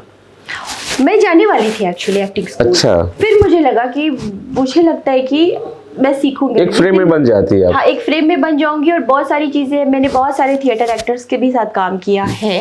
नहीं, मैं ये भी नहीं मानता कि मतलब कि जो एक्टिंग इंस्टीट्यूट में जाते हैं वो बेकार हो जाते हैं, ऐसा नहीं। सबका अपना एक प्रोसेस है, रास्ता है, कहीं एक जगह पर चीजें हो जाती है। वही है कि हम डिफरेंट लोग, बिल्कुल हो सकता है कि मैं जो हूँ मैं और खराब हो जाऊँ, हो सकता है कि कोई जो खराब है वो निखर जाए। तो आपको अपनी अंदर की सामर्थ्य को समझना होगा कि आपको क्या फेवरेबल है के लिए और उस हिसाब से। कहला का मतलब ये बेटे कि एक्टिंग स्कूल में भाई जीबा तो एक्टर तो बनिए जीबा, लेकिन जरूरी नहीं है कि बाहर रहबा तो एक्टर ना बन पाइबा। बाहरों रह के तू एक्टर बन सकेला, बाहरों रह के बहुत बढ़िया बढ़िया तू, ठीक है, एक 10 एग्जाम्पल दे दे, अल पचिनो से लेके यहाँ आप बोली दी आलिया भट्ट, ठीक है।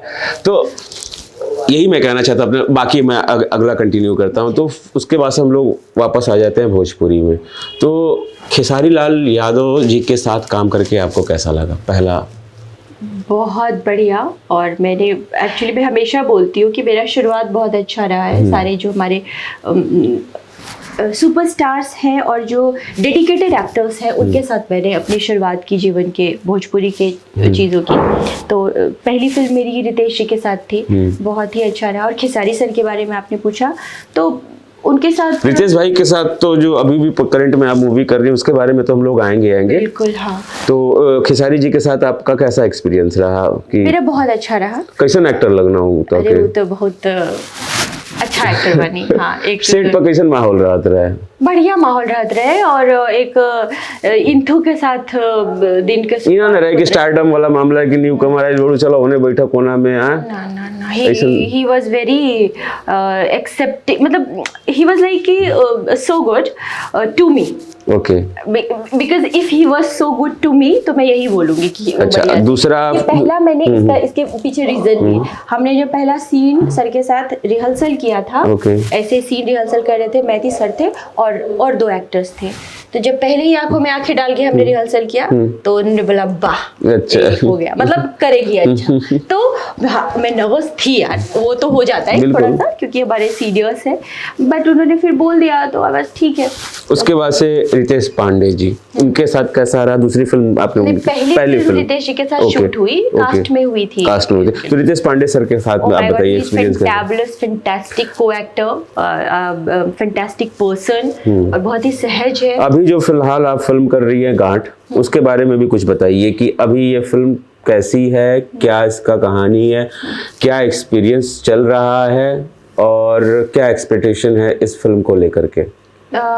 ये फिल्म जो है बहुत इंटरेस्टिंग इसलिए है क्योंकि ये फिल्म धीरू यादव सर की है।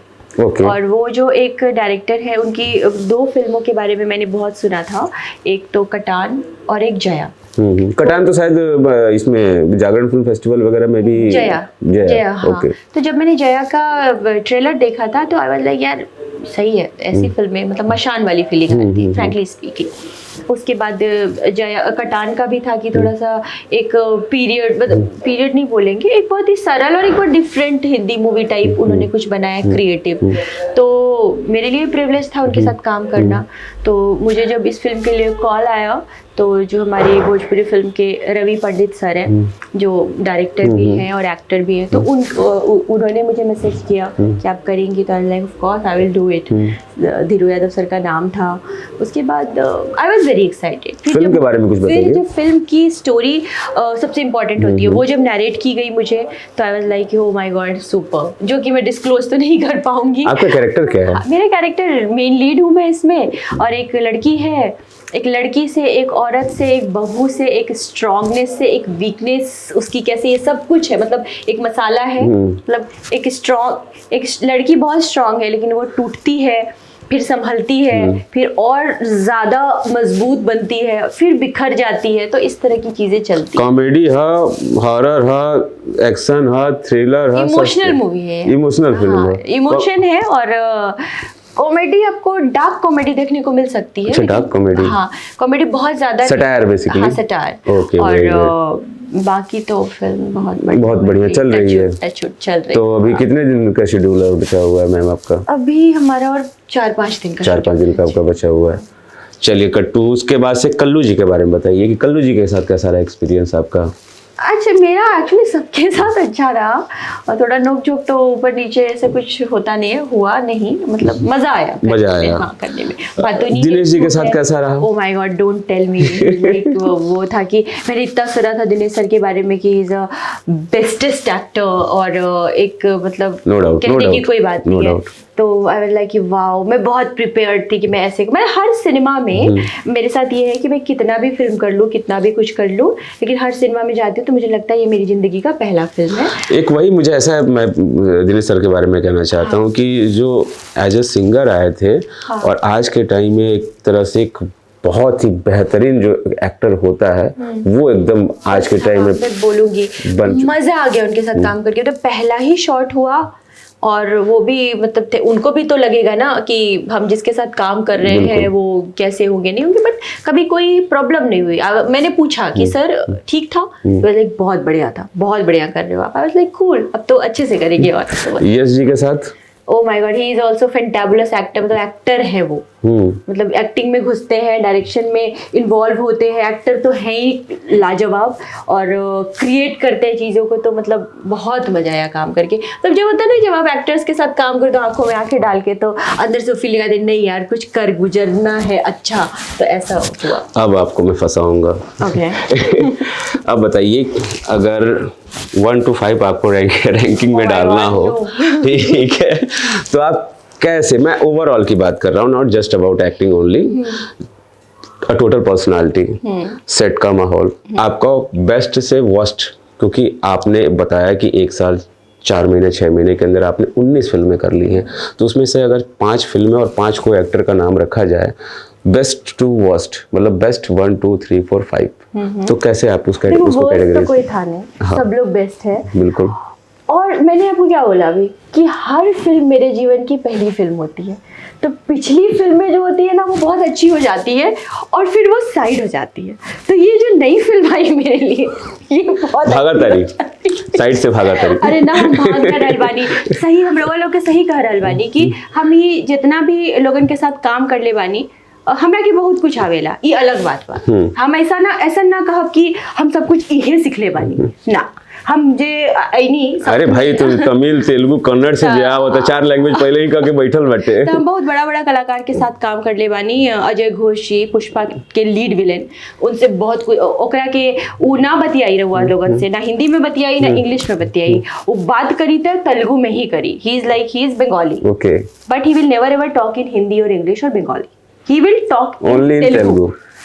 बात तो करना पड़ेगा बेटा। अच्छा। तो मैं उनके बॉडी लैंग्वेज को देख के ना सर को बोलते थे, ये बोले ना, जो भी मेरा मतलब जो असिस्टेंट रहते थे वहाँ पे, हिंदी भी समझाने ट्रांसलेटर्स होते थे, दे आर लाइक ये वेरी गुड अम्मा, वेरी गुड, यू अंडरस्टैंड। तभी बोले sir English little words only. तो मतलब कि आप ना बताइबू कि के बढ़िया के खराब, मतलब बढ़िया बता दो कि बढ़िया से कि देखिए मैं सच बताऊं तो एक काम करने में जो मजा, मतलब ऑफ कोर्स खेसारी सर के साथ था, सबकी भी क्वालिटीज बता। हाँ बिल्कुल qualities. I am kind of person, मैं थोड़ा सा अपने बारे में पहले बता देती हूँ, मुझे अपने बारे में बात करना बहुत अच्छा लगता है कि मैं ऐसी इंसान हूँ कि अगर मुझे कहीं पे निगेटिविटी मिली तो मैं क्या करती हूँ ना, कि माइंड को बहुत ज्यादा इरिटेट करने से अच्छा है नहीं, क्लोज नहीं करती मैं, कुछ तो पॉजिटिविटी होगी, let me check, let me wait, मतलब let me grasp the thing. तो मैं पॉजिटिव चीज़ों को देखती हूँ, उसको रीड करती हूँ और बस उसी पे फोकस करती हूँ। निगेटिविटी भाड़ में जाए, मेरे को फर्क नहीं पड़ता, मतलब जहरों में से पानी निकाल ले लूं। हाँ, सर ये सबसे बढ़िया है, मतलब कि लाइफ का फंडा कि जिस चीज को चेंज नहीं कर सकते उसको एंजॉय करो। यार उसको एंजॉय, उसको छोड़ो, उसमें कुछ तो अच्छा हो, जो अच्छा है उसको एंजॉय करो। और जो क्वालिटी का बात मैडम का क्वालिटी। हाँ बिल्कुल। तो मैं स्टार्ट करती हूँ, जो मेरे पहले को एक्टर है रितेश पांडे जी, और एक्टर अच्छे हैं, इतने अच्छे सिंगर हैं कि उन्होंने, मतलब क्या बोलूं, उनकी सिंगिंग, मतलब I love his singing. Ritesh Pandey sir हो गए, गायकी उनकी कमाल है। दूसरे को एक्टर खेसारी सर है, जो कि हाँ सर मतलब हिज फैंटाबुलस, बोलते सर तो बहुत ज्यादा है, तो हमको ऐसे ही बोलने का मौका नहीं मिलता है। पंच पे पंच देते हैं और एंटरटेन भी करते हैं और कूल रखते हैं सबको। मेरा पहला इंटरेक्शन था, मैं सेट पे गई थी तो उन्होंने उठ के ग्रीट किया मुझे, इट्स अ बिग डील। सब बैठे हुए थे, अरे अपर्णा जी आइए, और सब लोग, बहुत लोगों को याद है ये चीज, मुझे बोलते हैं अरे आप आई थी तो कितनी गोरी लग रही थी। खेसारी सर ने भी बोला था कितनी गोरी है, लाइक ओके, अभी मैं टैन हो गई हूँ थोड़ी, तो शूट उठ करके धूप में। तो सर का ये था, और कुछ भी चीजें गलती हुई तो समझाना, खिसियाते नहीं हो, अच्छा। तो समझाते कि बेटा इसको ऐसे कर लो ना, तो ये चीजें थी। और थोड़ा सा कुछ अप डाउन हुआ था, उनको ऐसा लगा था मेरा ड्रेस ढीला हो गया था, तो उनको डांस में मुझे दिक्कत हो रही थी, तो उनको ऐसा लग गया कि मुझे डांस में प्रॉब्लम है, तो उन्होंने कुछ बोला कि अरे डांस में प्रॉब्लम, बट मैं तो बचपन से डांस करती हूँ, तो शायद अब वो सर मेरी वीडियोस देखेंगे या जो गाने आ रहे हैं जो मैंने काम किया है, तो उनको उनके लागल कि मतलब नाचे ना आवेला। हाँ मे भी शायद अच्छा तो मिसअंडरस्टैंडिंग थी, बट वो सब दूर हो गई। उसके बाद कल्लू जी भी अच्छे हैं, मतलब बात वो भी बहुत बातूनी है, क्यूट है, और बस काम किया और अच्छे से सब था कि हाँ इट वाज लाइक कि कभी अभी वो जल्दी आ गए सेट पे, तो अरे आप लेट आ गई लाइक नहीं मैं जल्दी आती हूँ, तो नहीं आप तो लेट आ गई, तो इस तरह की नोक झोंक हमारी चलती रहती थी। नहीं एज अ को-एक्टर में होना भी चाहिए, इस तरह की चीजें। तो मेरा ऐसा ही रहा सबके साथ। फिर मैंने रितेश जी के साथ 4 फिल्में की हैं।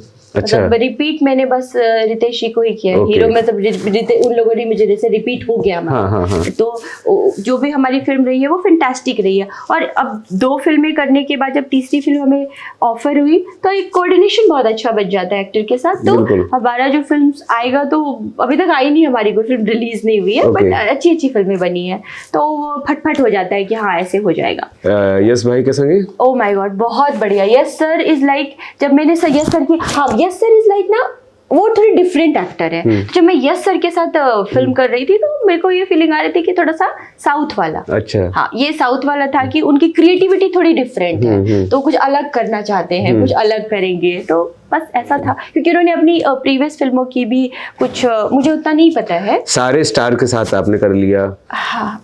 अब सबसे एक पावर स्टार, बड़े स्टार पवन भैया, पवन सिंह जो हैं, हाँ। उनके साथ आपने गाना किया। फिल्म उनके साथ कब करने वाली हैं आप? अब ये तो जब ऑफर हो जाए, मैं तो कब से। क्या उनके बारे में भी कुछ बताइए, पवन सर के बारे में, कि पवन सर के बारे में आपकी क्या आप अपनी राय रखती हैं? एक तो मैं राय किसी के बारे में नहीं रखती, लेकिन जो मेरी फीलिंग है, पर्सनल फीलिंग, वो शेयर करती हूँ मैं आपको। कि मैंने बहुत सुना था पवन सर के बारे में, सब मतलब बहुत सुनते हैं। एक तो वो इतने सीनियर हमारे एक्टर है, डर भी लगता था यार कि बाप रे, मैं बहुत डरी हुई थी कसम से कि मैं कैसे काम करूँगी उनके साथ। लेकिन मेरे को 20 दिन के अंदर 2 गाने, 18 दिन के अंदर 2 गाने ऑफर हुए, बड़े बड़े गाने, और आई लव्ड इट। बहुत सरल तरीके से काम हुआ, और हमने एकदम मतलब ही वाज लाइक कि अभी ये तो पवन सर का बड़प्पन है कि एक बार ऐसा हो गया था कि मैं ऐसे हाथ कर रही हूँ और उनको यहाँ लग गया। मैं क्या करूँ? मतलब लाइक कि जा हो और मुंह तोड़ दो का पवन सिंह के मार देलू तू झापड़। ये ब्रेकिंग है, झापड़ कैसे मारूंगी यार? कम ऑन नहीं, पवन सिंह के पहले का फिल्मों ना कली पवन गाने में मार देलो बड़ी बार। सर का ये बड़प्पन था कि सर वाज लाइक कि अरे नहीं हम फिर से, तो ना उन्होंने आराम से सहजता के साथ रीटेक कराया कि अरे फिर से करते। लग जाता था, बार बार ऐसे घूम के मुझे आना था, 3 बार लगा, और तीनों बार सर गुस्सा नहीं कहा। He is very cute, he very good, very humble. तो बहुत मजा आया मुझे उनके साथ काम करके। हाँ आते ही सेट पे जब दूसरे गाने के लिए गई सर के साथ काम करने, तो सर ने बोला कि क्या कोई मतलब कुछ सीधे तुम सेट पे आ गई मिलने के लिए, और मतलब सेट ही पे मिलोगे क्या तुम, मतलब बातचीत नहीं? तो मतलब मैं भी शूट करके, सर भी मजाक किया, तो मैं सीरियस हो गई, मैं मजाक कर रहा हूँ। अच्छा, मतलब कि ठीक है। बाकी आने वाले और जो आपके प्रोजेक्ट्स हैं उसके बारे में कुछ बताइए हमें। आने वाले प्रोजेक्ट्स हैं अभी, जितनी भी मेरी फिल्म्स जो नॉन रिलीज्ड फिल्म्स हैं उसको देखिएगा, अपना प्यार दीजिएगा आप लोग। नागराज और चंडाली का यश जी वाली फिल्म है, जो ट्रेलर उसका आ चुका है यश कुमार एंटरटेनमेंट पे, तो उसको देखिएगा। और बाकी तो सास बहू की पंचायत पे इतना प्यार दिया आप लोगों ने, थैंक यू सो मच। और प्यार वार का कुछ मतलब कि है चक्कर उक्कर, तो मुझे बता दीजिए हमारे दर्शक। वो नेक्स्ट पॉडकास्ट में ना तो नीचे बोल के लिख के परेशान कर दिए हमको। अभी मेरे ऑडियंस मेरे को इतना प्यार करती है। मैं अच्छा, ये अगर मैं पूछना चाहूँ कि आपके सपनों का राजकुमार का हो, ये कुल न होला, लेकिन से ये न पूछल जाला कि आप अपने सपनों का राजकुमार को किस तरह से देखना चाहती हैं?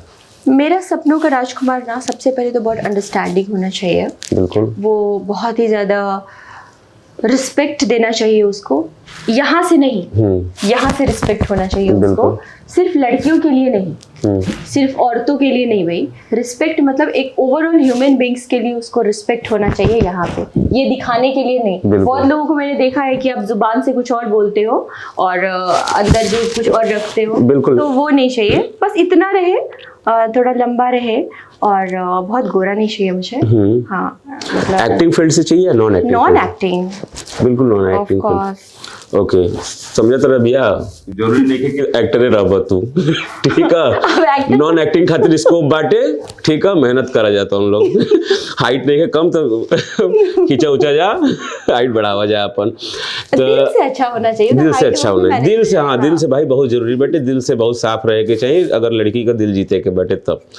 बाकी शादी का अगर कहा जाए तो आप अपने पेरेंट्स और इन सारी चीज़ों को अभी भी अपने वैल्यूज़ को, अपने कल्चर को कैरी करेंगी? मतलब शादी, मतलब मुझे लगता है कि मतलब शादी, ओवरऑल शादी की बात करो तो मुझे ऐसा लगता है ना कि शादी जरूरी नहीं है कि मम्मी पापा ही ढूंढे तो वो ही ज्यादा सही है। क्यों? क्योंकि इसको हम अपने इसको मोरल एथिक्स से नहीं जोड़ सकते हैं। क्योंकि क्या होता है ना कि पूरी जिंदगी किसको बितानी है? बिल्कुल मुझे पूरी जिंदगी मुझे बितानी है, तो मुझे पता होना चाहिए कि लड़का कैसा है। तो मैं उसके, जब तक मैं उसको जानूंगी नहीं, उससे मम्मी पापा भी ढूंढ के दे अगर किसी लड़की को, लेकिन फिर भी आप बिल्कुल समझना जरूरी है। वो चीजें बहुत इंपॉर्टेंट होती है। रिश्ता को अगर जीवन भर निभाना है तो बीच में ही तोड़ देना है तो कैसे भी कर लो। हाँ, तो फिर बीच में तोड़ दिया तो फिर शादी थोड़ी ना रहेगी। आजकल घूमल फिरल बेकार हो, चल गई। बातें तो बहुत है मेरे पास करने। मसाला का बात होता रहे मैम, तो कुछ मसाला दी, मतलब कि कहीं बताइए दर्शकन के कुछ जीवन में का आपके साथ मतलब कि कुछ अप एंड डाउन भइल होई ना कबो ना कबो? मतलब अप्स एंड डाउन्स तो जीवन का वो है ना, चक्र है, वो चलता रहता है। हाँ, तो बस हाँ वही है। मेरे जीवन में अच्छे लोग हैं, मुझे प्यार करने वाले लोग हैं, मेरा परिवार है। और भी कोई हो सकता है, वो तो पता नहीं। वो आने वाला है ना, वो तो कंपटीशन अब स्टार्ट हो गया, हो जाएगा देखने के बाद। है भी कि क्या, तो इसके लिए तो थोड़ा सा मिस्ट्री रहना चाहिए। अच्छा, मिस्ट्री रहना चाहिए, अगले पॉडकास्ट में करेंगे। तो वो सारी चीजें हैं, चलती रहती है लाइफ। नहीं ठीक है, अच्छी बात है। अभी फिलहाल मैम जो हैं अपनी आने वाली फिल्म्स को लेकर के काफ़ी मेहनत कर रही हैं, तो फिलहाल अभी भी लव और इन सब चीज़ों के लिए अभी मैम के पास टाइम नहीं है। हाँ, ठीक है। हाँ, 12-1 बजे तक तो हमारी 2 बजे तक शूटिंग चलती है। फिर आज अभी हमने का जो पॉडकास्ट करो तो नहीं जाइए 12 बजे हमने का होत बैठे, देखो 12:30 बजे, 12:30 बजे सुबह 7 बजे का कॉल टाइम। सुबह कौन किससे बात करूँ? मैम करिए होते हुई हम नहीं बिल्कुल। सिनेमा के बारे में बताइए कुछ, यहाँ की क्या आपको मतलब वर्ल्ड सिनेमा आपको में भी आपको रुचि रखती हैं आप अपने? वर्ल्ड सिनेमा मतलब कि जैसे कि एज अ हॉलीवुड कोई वर्ल्ड सिनेमा, मतलब Japanese movie, Italian movies, who is the best director मतलब हाँ, के बारे में अभी उतना नहीं है मेरे को, मैं बस देख लेती हूँ। तो अपर्णा जी, हमने कितना बातचीत करनी जा, आपका करियर से लेके, फैमिली से लेके, पटना से लेके, बेंगलोर से लेके, हर जगह का बात हो गई। अब तो इंडस्ट्री में 1.5 साल से बानी रहूँगा, तो ये बताइए कि इंडस्ट्री में ये लॉबिंग वॉबिंग वाला का चक्कर है कि वो कहला कि ये लॉबिंग में ये हीरोइन रहे तो के दूसरे लॉबी में काम ना मिलेला, दूसरी लॉबी कोई जन हीरोइन भी हो के दूसरी लॉबी में काम ना मिलेला। तो ये थोड़ा सा हमारे दर्शकों को बताइए कि ये क्या चक्कर है भोजपुरी इंडस्ट्री में? जैसे कि रहुआ कहले बानी कि हमारी इंडस्ट्री में आइल 1.5 साल हो गई बा, और 1.5 साल में हमरा के लागत है कि हम लगभग सारे जे रहुआ कह रहल बानी कि लॉबी बा, तो लॉबी में लगभग सारे स्टार्स के साथ हम काम कर ले बानी, जितने भी हमारे। सही बात, आप पवन सिंह के संग एल्बमों कैले बानी, आपके सारी की यादव के संगे 2 फिल्म का चुकल बानी, दिनेश भैया के संगे भी फिल्म का चुकल बानी, चिंटू जी संगे, कल्लू जी के संगे, रितेश जी के संगे करते बानी, यश जी के संगे, वो बचल तो नहीं खे। तो मतलब वो लॉबिंग वाला समझल चाहते नहीं कि आदमी कहेला ई बात तो इहे खारिज हो गइल बा ना कि लॉबी बाजी ऐसा टाइप के कुछ होला। अच्छा, नहीं खे कुल नहीं तो नहीं मनी तो बा। हाँ बा, लेकिन अगर ये निर्भर करेला पर्सन टू पर्सन, ये डिपेंड करता है कि आप पढ़ाई सब करते हैं लेकिन सब IAS ऑफिसर नहीं बनते, राइट? यस पढ़ाई सब करते हैं लेकिन सारे लोग नीट क्वालिफाई नहीं करते, डॉक्टर सब नहीं बन जाते। कोई बायोटेक, जैसे मैं नहीं क्वालिफाई कर पाई मेडिकल, तो मैं बायोटेक करने लगी। लेकिन आप फिल्म में आप सारी चीजें क्वालिफाइड कर चुकी हैं। हाँ, तो उसी तरह हम एक कलाकार हैं, और कलाकार का ना तो कोई जात होता है, ना उसकी कोई भाषा होती है, ना उसका कोई लॉबी होता है। हमारे सब लोग मित्र हो सकते हैं, क्योंकि कलाकार का जो हृदय होता है ना, बहुत कोमल होता है, बहुत सॉफ्ट होता है। तो हम लोगों का काम है लोगों को जोड़ना, राइट?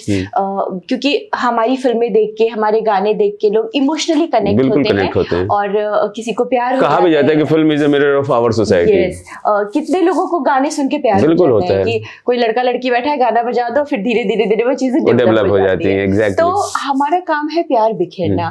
और ये जो लॉबीबाजी की मैं बात करें, तो लॉबी मतलब फ्रेंड्स होते हैं, होता है ना कि कुछ आपके क्लोज मित्र होते हैं, उनके साथ आपको ज्यादा अच्छा लगता है, फिर और लोग जुड़ते चले गए। तो यहाँ पे मैं ये बोलना चाहूंगी कि लॉबी इज गुड, लेकिन अगर आप उस लॉबी को अदर तरीके से यूज करते हो, जो आप बोल रहे हो, तो वो अच्छा नहीं है। तो अदर तरीका पे ही हमके बात करेंगे भाई, पॉडकास्ट चलाते तो अदर तरीका आपको वो फेस कैले बनी कि ना ये चीज के? महादेव की कृपा से ना, महादेव और विंध्यवासिनी कृपा से आपको इस तरह की चीजें कभी झेलना नहीं पड़ी। हमरा के ना, जो भी जिसने भी आपको एक्सेप्ट किया है, खुले हाथों से एक्सेप्ट किया। क्योंकि मेरा काम देखा और मुझे काम मिला, जैसा कि आपको भी पता है। तो ऐसी कोई समस्या नहीं आई। हाँ, मुझे काम नहीं आता, तब शायद वो लॉबीबाजी काम आती है। बिल्कुल, सबसे क्योंकि एक्टर के लिए सबसे पहला चीज तो उसका जो गहना है वो टैलेंट ही है। ठीक है, मेरा भाई कितना भी मतलब कि अच्छा हो, लेकिन अगर टैलेंटेड नहीं है तो मैं उसको अपने प्रोजेक्ट में नहीं रख सकता। आपको बैक ऑफ द माइंड रहेगा, यार मेरा भाई तो है, लेकिन उसको प्रोडक्शन में रख लेता हूं, प्रोडक्शन में रख लेता हूं, कराऊंगा ना, तो वैल्यू जो सिनेमा एग्जैक्टली, क्योंकि फेस है ना, actors are face for all units. जितने भी यूनिट की जितनी भी मेहनत होती है, एक्टर के जरिए ही पर्दे पे निकल करके आती है। तो वो तो बिल्कुल आपकी बात बिल्कुल जायज है। तो मतलब कि कबो फेस ना करे के पड़ल, कबो केहू के संगे कि हमरा के ना कहले बा कि अच्छा तुमने उसके साथ काम किया है, तो यार मैं तुम्हें काम नहीं दूंगा। नेवर टच उट, हर हर महादेव, किसी ने मुझे। सही बात है। तो मैं कैसे बोल दूं कि हाँ यहाँ पे ये चीजें, हाँ मतलब ऐसा होता होगा कि मान लो मेरी बातें होती होंगी, और उनके लोग सब अपने लोगों को प्रेफर करते हैं। अब सबके ग्रुप में एक टैलेंटेड लोग हैं, तो वो उनको काम देते हैं। अब जैसे आपने बोला, लेकिन अगर आपका भाई टैलेंटेड होगा तो सबसे पहले आप अपने भाई को ही काम दोगे। बिल्कुल, ठीक है ना यार। अब किसी के मम्मी पापा ने वर्षों, अब नेपोटिज्म की भी अगर बात कर लो आप, तो वर्षों से किसी के पेरेंट्स ने रोड पे सोए, मान लो किसी के मम्मी पापा रोड पे सोए, तो और उसने बहुत सारी स्ट्रगल की, उसके बाद उसने अपना एक एम्पायर बनाया। जब उसके माता पिता ने उसका एम्पायर बनाया, तो उन्होंने कितना स्ट्रगल किया, तो उसका बच्चा नहीं भोगेगा तो कौन भोगेगा? Grow up man.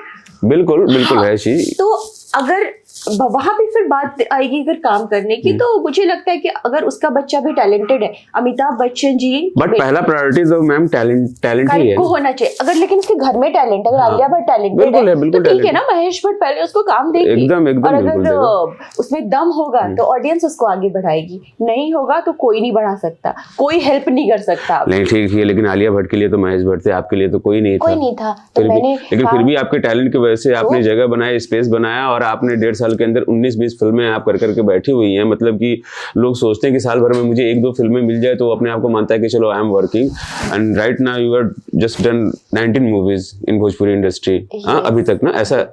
Yes, it's my 19th movie going on. बताइए क्या बात है। गांठ का आपने नाम लिया, तो गांठ की स्टोरी तो आपने बताया नहीं, लेकिन अभी मेरे पास मैसेज आया तो कुछ जानकारी मुझे मिली है कि गांठ मतलब कि सोशल सब्जेक्ट के ऊपर एक कोई ब्रेस्ट कैंसर जैसे गंभीर मुद्दे के ऊपर ये मूवी बन रही है। ये जो है थोड़ा सा और डिस्क्लोज कीजिए दर्शकों के लिए प्लीज। गांठ जो है ऑफ कोर्स ब्रेस्ट कैंसर के ऊपर, क्योंकि थोड़ा न्यूज में मुहूर्त के दिन ये आउट हो चुकी थी चीजें। फिर गांठ रिश्तों में भी कुछ गांठ है, वो भी क्लियर होगा। तो 2 तरह की गांठ है इस फिल्म में जो आप लोगों को देखने को मिलेगा। एक तो ब्रेस्ट कैंसर के ऊपर है, एक जो महिला है उसको कैसे चीजें होती है, और दूसरा उसके रिश्तों में क्या। तो महिला आप ही हैं वो? हाँ, वो महिला, वो स्त्री, वो लड़की से महिला बनने का जो सिलसिला है वो मेरा ही है, आपका ही है।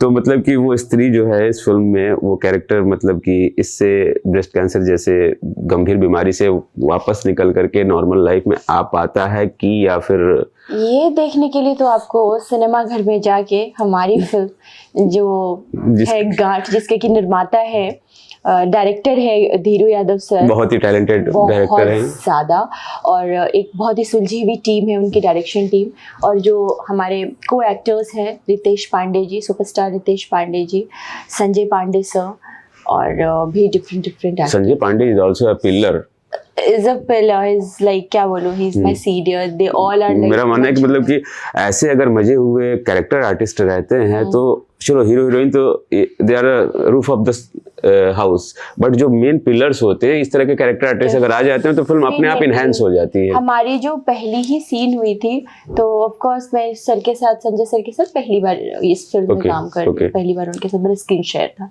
And I was so excited. और जब हमारा पहला सीन हुआ तो इट वाज लाइक अमेजिंग, और उन्होंने भी मेरी तारीफ की, तो ये मेरे लिए कुछ एक मतलब कि एक्टर जो हैं कि बहुत ही किसी भी सब्जेक्ट को और किसी भी कैरेक्टर को उनको दे दो तो ऐसे मतलब कि मक्खन की तरह उसको कर जाते हैं नेचुरल, उसमें से एक है संजय पांडे। एग्जैक्टली, और लुक वगैरह भी हमारा बाप बेटी का जो जोड़ी है बहुत बढ़िया लग रहा है, सबने वैसा बोला। क्या बात है। हाँ। अच्छा, बाप आपके मेरे फादर का कैरेक्टर है, तो एक मतलब पिता और एक बेटी का जो वो है कॉम्बिनेशन, और स्क्रीन पे जो लुक एंड ऑल, तो ये सबने बोला कि अच्छा लग रहा है। मैंने इंस्टाग्राम पे भी शेयर किया था तो मुझे काफी डीएम्स आए कि नहीं अच्छा है। रिजेक्शंस कभी आपके लाइफ में आए हैं कि नहीं? बहुत ज्यादा। जैसे किस तरह के रिजेक्शंस आए? इंडस्ट्री में ही मैंने कितने मुंबई में ऑडिशंस दिए, तो उसमें था कि मैं सेलेक्ट, मतलब आई वॉज ईगरली वेटिंग, मतलब जो हिंदी के प्रोजेक्ट्स थे, और भोजपुरी में भी मेरे को बहुत रिजेक्शंस मिले, ऐसा नहीं कि भोजपुरी में कुछ बताइए कैसे रिजेक्शंस आपके रहे हैं फिल्म्स को लेकर के? हाँ, फिल्म्स को लेकर के बहुत बार ऐसा उसके होता है, मतलब के रीजंस क्या थे, मैं ये जानना चाहता हूं। रीजंस तो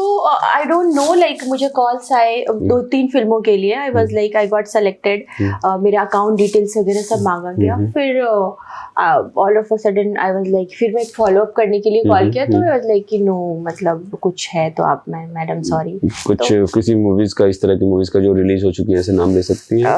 मैं नाम नहीं लेना चाहूंगी क्योंकि हो सकता है ना उनकी अपनी अदर प्रायोरिटीज होगी, या उनको लग रहा होगा कि हाँ, मतलब आप भी अब साइड से जा रही है, बताने नहीं चाहती है। ठीक है, कोई बात नहीं, क्योंकि फिल्म फर्टर्निटी है, सबके साथ काम करना है, आगे भी चीजें देखनी है, तो मैं समझ सकता हूँ कि कलाकार का एक अपना स्टैंड होता है इस तरह की चीजों का। कुछ ऐसे जो ब्यूटीफुल आपके मोमेंट्स रहे हैं लाइफ के, उसके बारे में डिस्कशन करते हैं, जो बचपन से लेकर के अब तक के, आप किसको सबसे बेस्ट अपना एक मोमेंट्स मानती अब तक का? मेरा चाइल्डहुड बहुत ब्यूटीफुल था, क्योंकि मैंने बहुत एंजॉय किया, और मेरी एक जॉइंट फैमिली है, तो I was a pampered kid. सबने बहुत प्यार से पाला। कहते हैं ना कि सब कुछ पैसा नहीं होता, एक परिवार जो होता है ना वो बहुत इम्पोर्टेंट होता है, तो मेरे लिए फैमिली बहुत इम्पोर्टेंट है। मैं स्टिल अपने गाँव से बहुत जुड़ी हूँ, अपने दादी दादा, अपनी बुआ, तो मतलब वो लोग भी पॉडकास्ट देखेंगे, मेरे चाचा चाची, एवरीवन। आप अररिया से, तो वहाँ तो मतलब कि मैथिली वाला लैंग्वेज है, तो भोजपुरी में कैसे फिर आपने मोल्ड किया अपने आप को इस तरह की? खैर, भोजपुरी के फिल्में अब तो वहां पर भी काफी उनके क्रेज बहुत ज्यादा, और अभी मुझे ऐसा लगता है कि मुझे अपने डिस्ट्रिक्ट से हमारे बहुत सारे कॉल्स आते हैं कि तुम्हारी फिल्म चल रही है, और हमने देखा घर से तुम्हारी फिल्म बैक टू बहुत चला है भोजपुरी सिनेमा और एंटरटेन पे, तो they used to call and they are like कि अच्छा। हम मूवमेंट्स का बात कर रहे थे कि जैसे कि आपके 10 पास किलो कब तो खुशी भइल होई, 12 पास किलो कब तो खुशी भइल होई, पहली तेलुगु फिल्म मिलल हुई चाहे तमिल फिल्म मिलल हुई तो खुशी मिलल हुई। सबसे बेस्ट मोमेंट कौन सा आपकी लाइफ में रहा है कि जिसमें आपने बोला कि अरे वाह मेरी लाइफ, चलो मजा आ गया? मतलब ये बहुत टफ हो जाएगा मेरे लिए, क्योंकि I am kind of person ना कि मैं छोटी छोटी चीजों में बहुत, I am not talking about only professional, personal की भी बात कर पर्सनल में मतलब क्या बोलूं मैं बहुत सारी ऐसी। अच्छा, कब आपका दिल टूटा है कि मतलब लगा है कि अब तो मुझे जीने का कोई मतलब नहीं है? कब? बहुत सारे मोमेंट्स होते हैं। तो मेरा बहुत बचपन में टूट गया था। It's very interesting story. बचपन में पापा ने एक बार बहुत डांटा। एक फेज था ना, बहुत डांटते रहते थे। मेरे को लगा कि यार मैं ना दुनिया की सबसे निकम्मी, सबसे बेकार लड़की हूँ, एंड आई डिसाइडेड टू छोड़ के मर जाने का ऐसा कुछ सोचा था मैंने। फिर क्या हुआ, एक इसको अब सीरियस एक वाकया है कि उसके बाद मेरी एक बेस्ट फ्रेंड की डेथ हो गई। मतलब मैंने बताया मैं बहुत पैम्पर्ड किड थी। अगर आप मेरे से जैसे गुलदस्ता मुझे बहुत पसंद आ गया, छीन लेते ना तो भी मैं सैड हो जाती, तो मरने का सोचने लगती कि यार मेरा जिंदगी खत्म हो गया, अभी कुछ नहीं। तो ये 10th का वाकया है। और 11th में मेरी बेस्ट फ्रेंड ने सुसाइड कर लिया, या उसकी डेथ हो गई। That was suicide. अभी मैं रिवील कर रही हूँ, अररिया में लोग देखेंगे। That was a suicide because उसने मुझे बोला था कि मैं रेड पॉइजन खा लूंगी, और मैंने उसको डांटा भी था कि तुम पागल हो गई हो, और she was my best friend, Namita नाम था उसका। ओहो। और ये मैं आज रिवील, मैं मुझे ये प्लेटफॉर्म चाहिए था रिवील करने के लिए। लोगों ने उसको दबा दिया कि वो जो है वो था फूड पॉइजन था, तो फूड पॉइजन से कोई नहीं मरता। आई एम रियली सॉरी, क्योंकि 2 दिन पहले मेरी उससे बात हुई थी। तो ये चीजें थी, और उसके बाद जब ऐसा कुछ हुआ तो फिर मुझे भी रियलाइज हुआ कि जीवन क्या एक होता है। टीन एज में ना जब इंसान अपने आप को ग्रो करता है तो फैमिली से अलग जो रिलेशनशिप होते हैं वो तो बाय बॉन्ड आ जाते हैं, लेकिन उसके अलावा भी एक अपना एक रिलेशन क्रिएट करता है, वो होता है एक फ्रेंड का। और हाँ, और वो वहां पर अगर छूट जाए और इस तरह की उसके साथ अगर कुछ घटना हो जाए तो वाकई में मतलब वो बहुत हार्ट ब्रेकिंग था। और मैं एक चीज और बोलूंगी कि पेरेंट्स को ना अपने बच्चों के लिए, वहां पे मैंने मतलब वहां से मेरी लाइफ एक यू टर्न ले लिया। मैं बहुत मैच्योर हो गई 11th में ही। बच्चों को ना इतना बांध के नहीं रखना चाहिए कि वो आपसे कुछ शेयर ही ना कर पाए। बच्चों को खुला छोड़ना चाहिए, उसके फ्रेंड बने। मेरे पेरेंट्स फ्रेंड है मेरे। हमने कहा ना ऐसे बात नहीं किया पढ़ना जी, हमने कहा देसी में कहावत है कि अगर बाप का चप्पल लड़का में आ जाए तो के दोस्त बना लेने चाहिए। लेकिन ना हम अपना लोगों के बिहार और यूपी में बाकी कि ना एक दूरी मेंटेन करेंगे, नहीं तो वो चक्कर ना के आदमी लड़का के ना तो नहीं हो सकता है। तो इसीलिए आप मित्र बने अपने बच्चों के, लाइफ बहुत इजी हो जाएगी, कॉम्प्लिकेशंस खत्म हो जाएंगे।